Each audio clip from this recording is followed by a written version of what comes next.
Hi, my name is Dr. Brady Wyrick, and I'm a board-certified chiropractic neurologist. Today we're going to talk a little bit about ADHD, ADD, autism, and the childhood developmental disorders that we've had success in treating in this office. Now, what spurred this video today? Why did I say make this video today? Well, yesterday I got an email from an individual concerning the treatment of ADHD. And I've got the email right here. I'm going to read it to you. Okay? This is the email that I got. You are the most ridiculous chiropractor. Did you even get a bachelor's degree? Yes, it's right there. You are claiming to be some sort of neurologist, curing ADHD. Seriously? It's genetics. There isn't one thing a chiropractor can do for a child who has bad genes. It's because of chiropractors like you that give the science of chiropractic a bad name. Now, I'm not making this video to be vindictive. I'm not making this video to be a jerk. I'm not making this video for revenge. If I wanted to be a jerk, I could publish this person's email address right across the bottom of the screen here so that you all would have access to it. I'm not going to do that. This video is about taking something that I got that was negative, turning it around and turning it into something positive so that parents with children with these problems have a better understanding of what these problems are and that there's hope for these problems. So, let's get started. First off, I took this individual's email address and I plugged it into Facebook, found out that this individual is either a pharmacist or is in school to become a pharmacist. No big surprise there, because the medical world, frankly, when it comes to treating these types of conditions, they do a dismal job of it. And I can say that across the board because of how many of these conditions are on a rampant increase, and they don't have a clue what to do with them. It's not a matter of giving these kids medications that alter brain pathways. It's about fixing and balancing out their brains. Now, I don't want to sit here and harp on the medical world. The medical world helps people every day. There's pharmaceuticals that help save people's lives every day. They're very, very good at treating the acute conditions that people run into. But when it comes to things like autism, ADHD, ADD, Asperger's syndrome, and those types of conditions, frankly, it's a clinical failure. So, there's a couple of websites that I want you to visit. The first one is www.lifechangingcare.com. You can go to Life Changing Care and you can see video testimonials of people across the country that have had success in treating childhood developmental disorders. These are patient testimonials. These are actually the parents of these children who have gone through neurometabolic protocols and have done very, very well, and it's changed their lives. Again, that's lifechangingcare.com. The second one I want you to visit is acnb.org. That's the American Chiropractic Neurology Board. That's acnb.org. This is the website for the American Chiropractic Neurology Board. This is the governing body that's recognized by two national accrediting council, including NOCA. This is the governing body for chiropractic neurologists. Once you complete 300 clinical course hours in the field of chiropractic neurology, the ACNB administers a test every year to become a chiropractic neurologist. They're the ones that oversee that we do what we say we can do. They're the ones that oversee that make sure that we're safe to do what it is that we do. So that's acnb.org. What you're going to find there is there are not very many of us. Of all the 60 or 70,000 chiropractors there are in the country, there's only about 700 of us who are actually board certified. So we're a small group. And because we're a small group, we're pioneers in our field. And so when we come out with things like these treatment plans for children suffering with ADHD, we ruffle some feathers because we're pioneers, because we're doing something different than's been done. It's going against the grain of what the classic medical thinking for these children is. Now, a couple more websites. These are actually my personal websites. You can visit IdahoFallsADHDDoctor.com, or you can visit IdahoFallsAutismDoctor.com. From there, you can actually order free DVDs. You can and find out what our schedule is. So let's talk about the pathophysiology, or what these particular conditions are.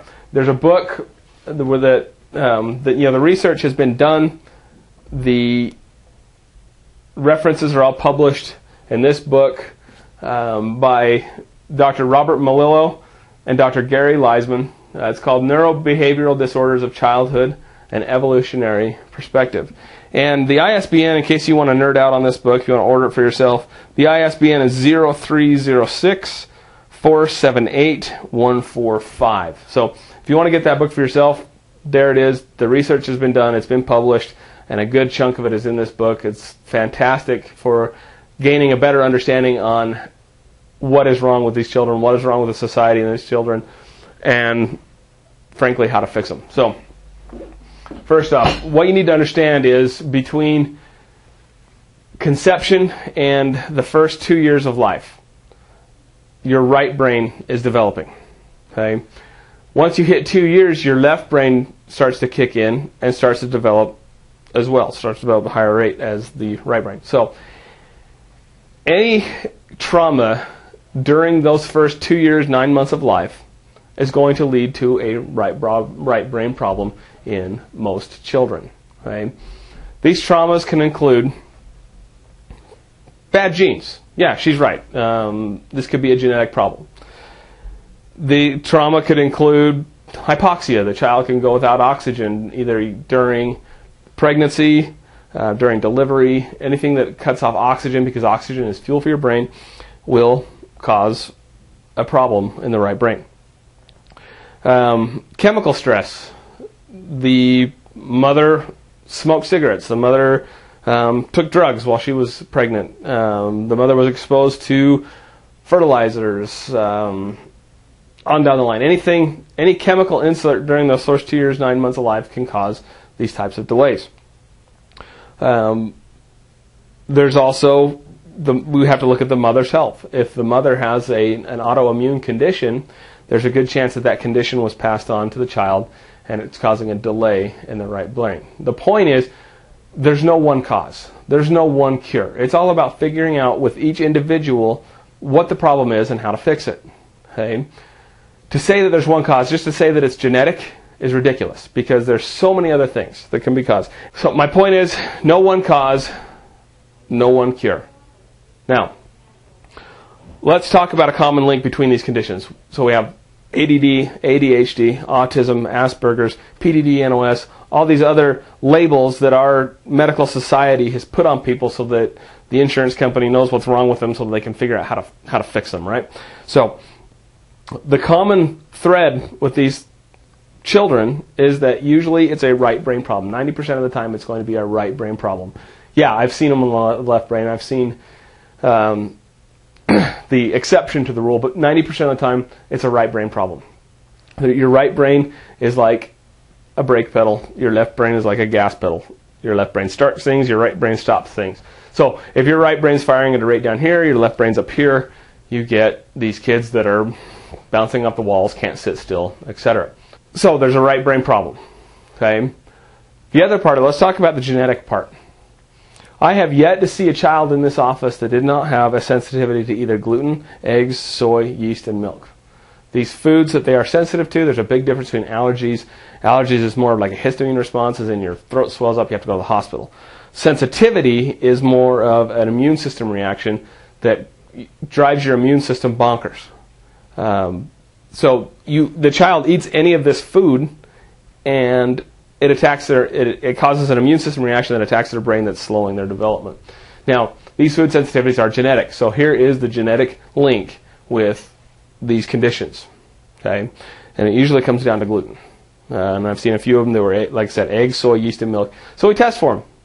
We have to run the test to find out what's wrong with the child so that we can make the appropriate dietary corrections so that their immune system is given a chance to have a rest so that their brain can develop normally. Now, that's the immune system. That's the immune system component. That's the genetic component. There's other problems that these things cause. Okay? We have to look at the adrenal glands. We have to address their adrenal function because if mom had an adrenal problem when she was pregnant, chances are that's going to lead to an adrenal problem that is in the child. So you start messing with the adrenals, you start messing with blood sugar. And if you mess with blood sugar, you're going to cause development delays in the brain, because the brain needs two things to survive: fuel and activation. Fuel is oxygen and glucose. Here we're messing with glucose. So if you interfere with glucose, then you're going to interfere with this child's developmental progress. So it's a matter of figuring out what the food sensitivities are, what the adrenal glands are doing, what the rest of the body's organs and functions are doing, and treating this individual as a whole, not just bits and pieces. So it comes down to, our programs have 4 things. Okay? Number 1, we're going to address your child with lifestyle. Okay? Are there things in this child's life that are causing the problem, such as too much TV? Okay? TV, video games are very high-frequency stimulation. High-frequency stimulation stimulates the left brain, and if they're already left brain dominant and they're watching 8 hours of TV a day, there's a problem. Okay? Number 2 is diet. We have to address the child's diet. There's a good chance that the diet is actually causing the developmental delay. Okay? So it has to be, the proper testing has to be done to figure out how to fix it and what to go on. So, number 3, specific supplementation. When I say specific, I'm not just talking about, oh, you've got ADHD, boom, here's your supplements. Here's our protocol, if you will, for someone with ADHD. No, it doesn't work that way. We have to look at the blood tests, the lab tests that we've done to figure out exactly what your child needs to get the best chance of getting them better the fastest. Okay? And last but certainly not least is the brain rehab, the brain-based therapy. Your brain is like a muscle. If you exercise it, it will get stronger. If you don't exercise it, you will lose it. So if your child has a left brain that's firing up here at this level and the right brain is here, we have to balance these two together to allow them to function properly together. How do you do that? With specific right brain protocols that bring the right brain up, and then removing lifestyle things that bring the left brain down to bring them into balance. So that's how you help these kids. And to come out and say that there's nothing a chiropractor can do for someone who has ADHD is complete nonsense. There's everything we can do for these children. I hope this gives you a better idea how. Please visit the websites that I shared with you. Go to those, learn more information for yourself, and see how we can help your child have a better chance of succeeding. So, thank you, and to the individual who sent me the lovely email, thank you. These things are motivated for me. Winston Churchill once said that if you don't have enemies, it means you didn't stand for something.